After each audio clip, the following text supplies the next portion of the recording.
ओम। ओम श्री गणेशाय नमः। श्री गुरु चरण कमलेभ्यो नमः। आज हम गीता अध्याय 16वें का श्लोक नंबर 19 और 20 करेंगे। श्लोक नंबर 19। तानहं द्विषतः क्रूरान् संसारेषु नराधमान् क्षिपाम्यजस्रमशुभान् आसुरीष्वेव योनिषु। यह श्लोक हमको अभी तक हमारी जो वार्ता चल रही थी दैवी संपत्ति और आसुरी संपत्ति के बारे में, कि उन प्राणियों के किस तरह से हम उनको पता कर सकते हैं कि यह मानव आसुरी प्रवृत्ति का है या दैवी प्रवृत्ति का है। उनके व्यवहार से, उनके विचारों से, उनके कर्मों के अनुसार हम देखकर, उनकी चेष्टाओं से, उनके कर्तव्यों से देखकर हम ये बता सकते हैं कि यह दैवी संपत्ति है या आसुरी संपत्ति है। दैवी संपत्ति को बहुत संक्षिप्त से भगवान श्री कृष्ण ने हमको 4 श्लोकों में बताया। आगे उन्होंने विस्तार से हमको आसुरी संपत्ति के बारे में बताया, ताकि हम इस आसुरी संपत्ति को पूर्णता से जानकर अपने अंदर इसे उतार सकें और समझ सकें कि इन आसुरी प्रवृत्तियों से हमें दूर रहना है। ऐसे मानवों की संगति से क्या होगा, क्योंकि ऐसे मानव की संगति करने से सर्वप्रथम इनका पतन होता है, और जिनका स्वयं का पतन होगा, अगर हम भी उनकी संगति करेंगे तो हम भी उस पतन के मार्ग पर ही चले जाएंगे। श्लोक नंबर 19 और 20 में हमें परमात्मा ये बताते हैं कि इन आसुरी संपत्ति वाले प्रवृत्ति के मानवों का क्या गति होती है। तानहम द्विषतः क्रूरान संसारेषु नराधमान्। तान अहम द्विषतः क्रूरान संसारेषु नराधमान्। तान, ये किसके लिए चल रहा है? जो आसुरी प्रवृत्ति वाले मानव हैं, उन मानवों के लिए। तान, उनके लिए। वे क्या करते हैं? अन्वय में देखिए, तान द्विषतः क्रूरान संसारेषु नराधमान्। ऐसे जो क्रूर व्यक्ति होते हैं, जो सबसे द्वेष करते हैं, ईर्ष्या करते हैं, क्रूर स्वभाव वाले हैं, वे संसार में सबसे अधम यानी महान नीच प्राणी माने जाते हैं। इसलिए उन्हें अधम कहा जाता है, क्योंकि सर्वप्रथम वह अपना पतन करते हैं और साथ में जो उनके सत्संगति करते हैं उनके भी वो साथ में लेकर उनको अधम के मार्ग पर लेके जाते हैं, क्योंकि सदा ही सदा इनका पतन होता चला जाता है। इसलिए ये सभी मनुष्यों में अधम कहे गए हैं, क्योंकि मनुष्य का पुरुषार्थ है परमात्मा की प्राप्ति, और ये उसके विपरीत चलते हैं, उसके उल्टे चलकर अपना और पतन ही करते रहते हैं। इसलिए इन्हें कहा अधम प्राणी, अधम महान नीच मनुष्य। सुतान अहम द्विषतः क्रूरान संसारेषु नराधमाम क्षिपामि अजस्रम अशुभान आसुरीषु एव योनिषु। क्षिपामि, मैं उन्हें, अहम ऊपर से आया अहम, अहम क्षिपामि। ऐसे जो क्रूर स्वभाव वाले मानव हैं, उन सभी मानवों को मैं क्षिपामि यानी मैं गिराता हूँ। अहम क्षिपामि, मैं उन्हें गिराता हूँ। अजस्रम, बार बार। अशुभान, जो अशुभ योनियां हैं उनमें उन्हें बार बार मैं गिराता रहता हूँ। अशुभ योनियां यानी नर्क इत्यादि जो होते हैं, आसुरी योनियां जो होते हैं, हिंसक प्राणियों की जो योनियां हैं, पशु पक्षी कीट आदि, इन सभी सबसे पतन वाली योनियों में मैं इन्हें बार बार गिराता रहता हूँ। ऐसा क्यों करता हूं मैं इन्हें? क्योंकि अगर हम इनको बार बार ऐसे आसुरी योनियों में नहीं डालेंगे तो इनका जल्दी से जल्दी पापों का क्षय नहीं होता।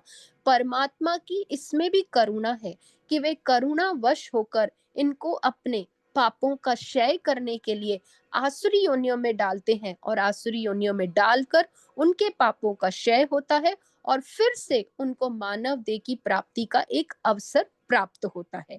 इसलिए ऐसे आसुरी प्रवृत्ति वाले जो मानव होते हैं, जो क्रूर हैं, कपटी हैं, नीच हैं, हिंसक हैं, सबके ऊपर निर्दयता करते हैं, उन सभी प्राणियों को मैं बार-बार ऐसे अशुभ नरकों में डालता रहता हूँ और इन नरकों में वे वास करके अपने पापों का भोग करते हैं और उनके पाप क्षय होते ही उन्हें फिर मानव देह का सुअवसर प्राप्त कराकर उनका फिर से एक बार मैं उन्हें मौका देता हूँ कि वे पुरुषार्थ करके किसी तरह से वे दैवी संपत्ति को प्राप्त करें और मुझे वापस से मेरे लोक में आ सके। इसलिए कर्मों का फल यहाँ पर अनिवार्य है। इस श्लोक में यही परमात्मा बता रहे हैं कि जब भी हम कर्म करें तो सोच समझ के कर्म करें, क्योंकि हर कर्म चाहे वह सूक्ष्म हो चाहे वह स्थूल हो, स्थूल और सूक्ष्म यानी जो हम प्रत्यक्ष करते हैं, सामने से करते हैं, और कोई पाप होते हैं जो हम अंदर छिप कर भी करते हैं, सभी पापों का फल अनिवार्य है। इसलिए इस श्लोक से हमें यही टेक होम मैसेज करना है कि ऐसे जो संगति वाले प्राणी होते हैं उनसे दूर रहना है। जो आसुरी प्रवृत्ति वाले हैं उनका अवश्य ही पतन होता है और इनके कर्मों का जो फल है वह भी सबको अनिवार्य ही प्राप्त होता है। आगे श्लोक नंबर 20।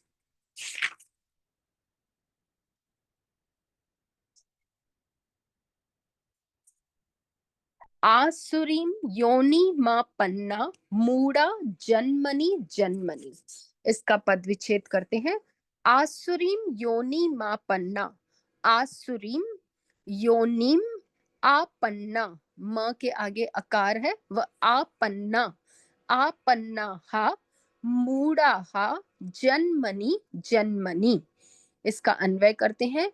मूढ़ा जन्मनि जन्मनि आसुरीं योनिम आपन्ना। इसमें क्या बता रहे हैं प्रभु?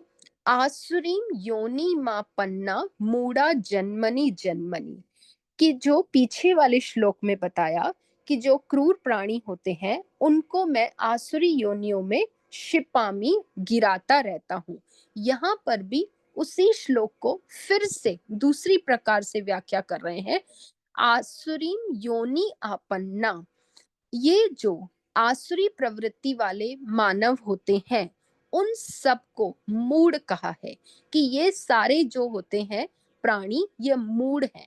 मूढ़ की व्याख्या क्या है? मूढ़ किसे कहते हैं?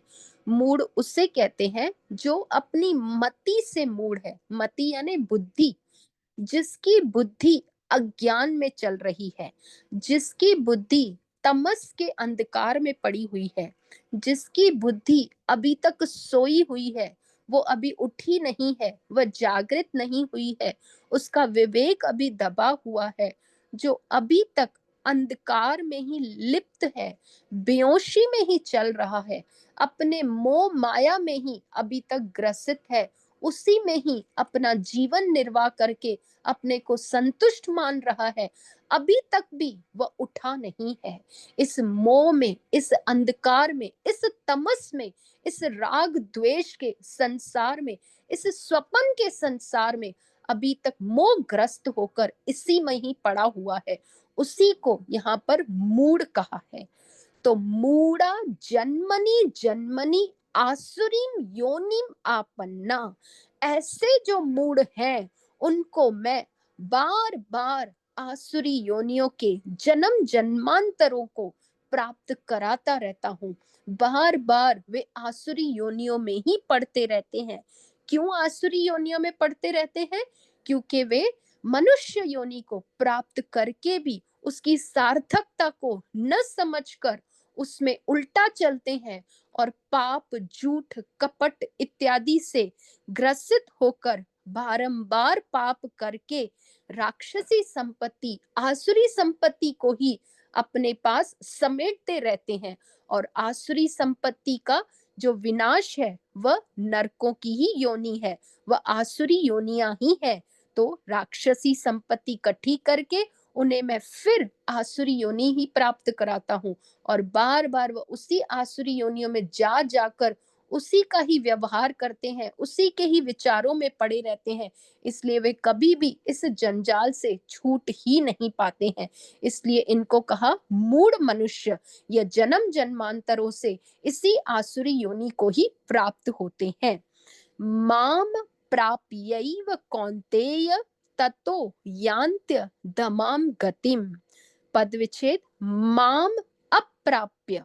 माम प्राप्य मतलब मुझे प्राप्त होते हैं ऐसे नहीं, उसको संधि विच्छेद करो। माम, माम में म को हलंत, आगे अप्राप्य।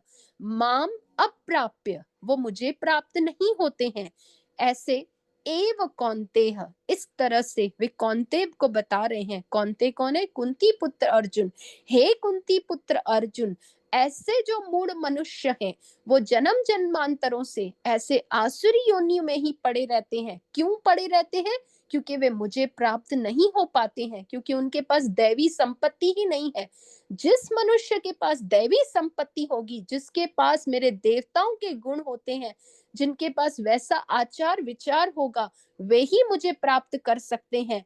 क्योंकि मैं करुणा स्वरूप हूँ, प्रेम स्वरूप हूँ, तो जो मेरे गुणों से साथ में होते हैं वे मुझे प्राप्त होते हैं। और ऐसे मूढ़ तो उसी आसुरी योनियों में जन्म जन्मांतरों से पड़े रहते हैं, क्योंकि वे मुझे प्राप्त नहीं हो सकते। माम अप्राप्य एव ततः अदमामम गतिम यान्ति। मुझे प्राप्त न करके उससे अधिक अधिकतम, अधिमाम, अधमाम मतलब उससे और बढ़ बढ़ के वे गति को प्राप्त होते हैं। यानी अधम से भी अधम गतियों में, भयंकर से भयंकर अशुभ नरकों को वे प्राप्त होते रहते हैं। और एक बार नहीं, जन्म जन्मांतरों से इनकी यही गति होती है। इसलिए बहुत सोच समझ के अपना कर्म करते हुए आसुरी संपत्ति से बहुत दूर रहना चाहिए। ऐसे प्राणियों से बहुत ही एक डिस्टेंस मेंटेन करके, इनके साथ विचार करके, अपने विवेक को जगाकर, अमूढ़ता के साथ, यानी मूढ़ न होकर अमूढ़ता, अपनी बुद्धि को जगाकर, विवेक को जगाकर, अपने अंदर भीतर के तम को दबाकर इन प्राणियों से एक जगह तक डिस्टेंस रख के ही अपना व्यवहार करें। नहीं तो इन्हीं के साथ हमारी भी गति अधम से अधम होकर नरकों में जा सकती है। माम प्रापैव, मुझे नहीं प्राप्त होते हैं, क्योंकि ये क्या करते हैं? मनुष्य शरीर का दुरुपयोग करते हैं। मनुष्य शरीर ही एकमात्र ऐसा शरीर है जिससे मुझे प्राप्त किया जा सकता है। क्यों? क्योंकि मनुष्य शरीर में जो अंतःकरण है, उस अंतःकरण में मैंने एक सुंदर चित्त रखा हुआ है, और उस चित्त के अंदर मुझ वासुदेव का वास होता है। और उस चित्त में हम आत्मा का दर्शन करके तत्व बोध के द्वारा स्वयं को पहचान सकते हैं, अपने तमस को मिटा सकते हैं। आत्म बोध के द्वारा अपनी आत्मा की पहचान करके उस परमात्मा के साथ योग को प्राप्त हो सकते हैं। लेकिन बाकी जो योनियां होती हैं, उन सभी योनियों में अविद्या से ग्रसित रहती हैं, तम से ग्रसित रहती हैं। वे एक बेहोशी की हालत में होते हैं, वे अविवेकी होते हैं। इसलिए दूसरी योनियों में परमात्मा को प्राप्त करना बहुत ही कठिन है। हाँ, बहुत ज्यादा कोई पुण्य किए हुए हो, तो पिछले जन्मों की स्मृति रही हो, तो उससे, उस योनि से गति को प्राप्त हो सकते हैं। लेकिन उस योनि से भी फिर से मानव देह में ही आना पड़ेगा। अगर परमात्मा को प्राप्त करना है तो मात्र इतने 24,000 योनियों में, उन सभी योनियों में से, जितनी भी योनियां हैं, उन सभी में से एक मानव देह ही है जहां से हम परमात्मा को प्राप्त कर सकते हैं। इसलिए हर कदम पर अपना पुरुषार्थ करना चाहिए। हर क्षण यही विचार करना चाहिए कि किस तरह मैं परमात्मा को प्राप्त कर सकूं। क्योंकि ऐसे लोगों का अगर हम संग करेंगे तो उनकी दुस्संगति से हम दुराचार को प्राप्त होंगे, हमारी भावनाएं भी दुर्भावनाएं होंगी, और उन दुर्भावनाओं से हमारी दुर्गति ही होगी। इसलिए ऐसे अधम प्राणियों से, जो मूढ़ प्राणी है, जो आसुरी संपत्ति वाले प्राणी हैं, ये कभी भी मुझे प्राप्त नहीं हो सकते हैं और बार-बार ये आसुरी योनियों में ही भटकते रहते हैं। इसलिए इनसे सर्वथा एक डिस्टेंस पे ही दूर रहना चाहिए। तो आज के लिए इतना ही। ओम नमो नारायण। ओम नमो नारायण।